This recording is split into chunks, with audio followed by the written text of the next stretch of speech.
Let's get to work. Hi everyone, thank you all so much for coming. I'm super excited to have such a great audience here. I'm Kitty Meringue, and for round 3 of Work.com's Bio Queen pageant, I'm showing off my talent, which is delusion. Because you have to be full of delusion to not only think you can tell stand-up comedy, but to do it in front of a sheet hanging up in your dining room. So there's always all horrifying things going on in the news, you know, we all read Facebook, we get it.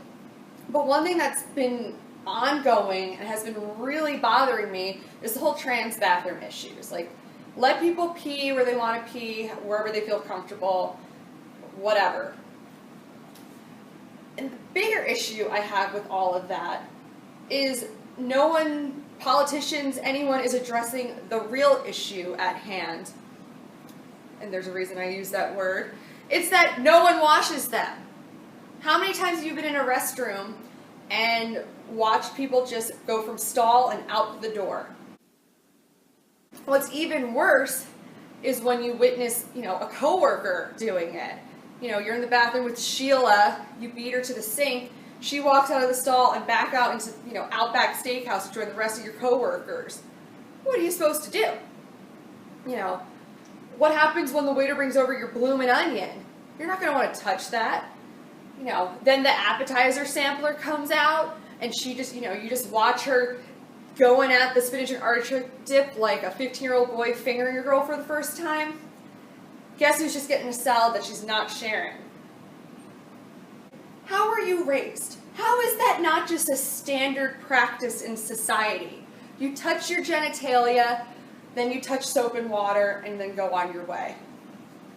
And people wonder why the country's just going to complete shit.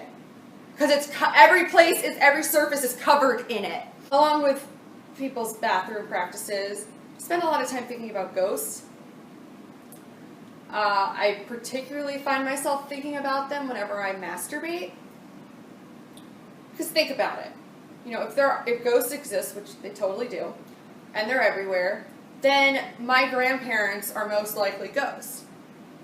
And, you put 2 and 2 together, they've most likely seen me defile myself. I might be going at it and I just picture my Italian Catholic grandma just.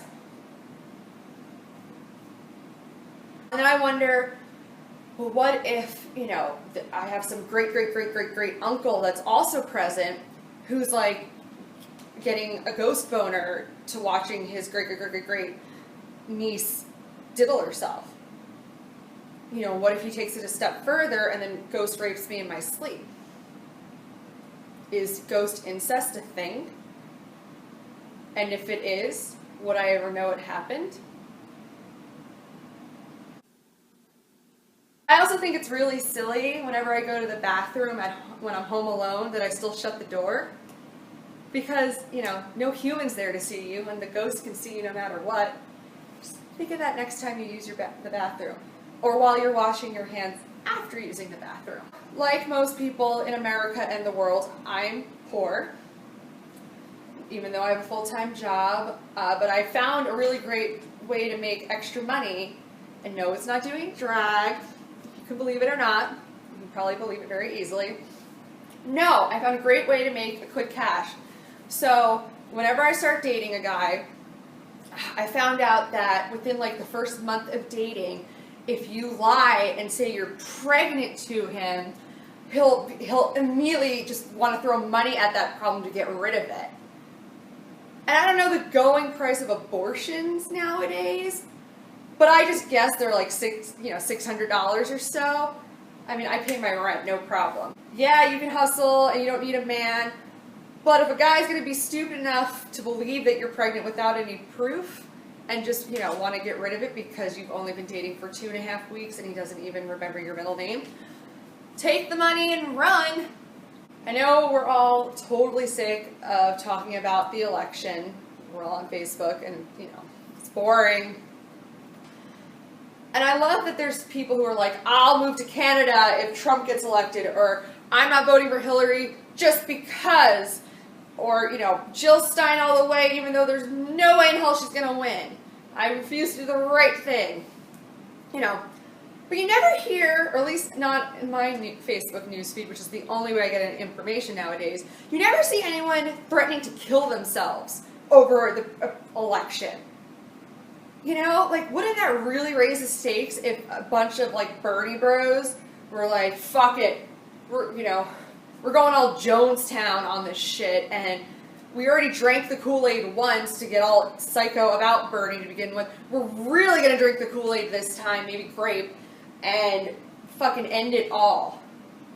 Because they were just, the idea of actually just voting and doing the right thing for the rest of humanity is too much. Wouldn't that be kind of, like, I don't promote suicide, but that'd be kind of interesting, wouldn't it? And the negativity would clear up a whole lot on the internet. I mean, think of how less white dudes there'd be trolling women and everyone else. A girl can dream. Make it happen, Hillary. I'm all for being, feeling things, but you're like obsessing over an old Jewish guy. If I did that, my parents would be like, honey, he's too old for you, like way too old for you. You need a better hobby. He can't knock you up, so your pregnancy lies won't work on him. Thank you. Yeah.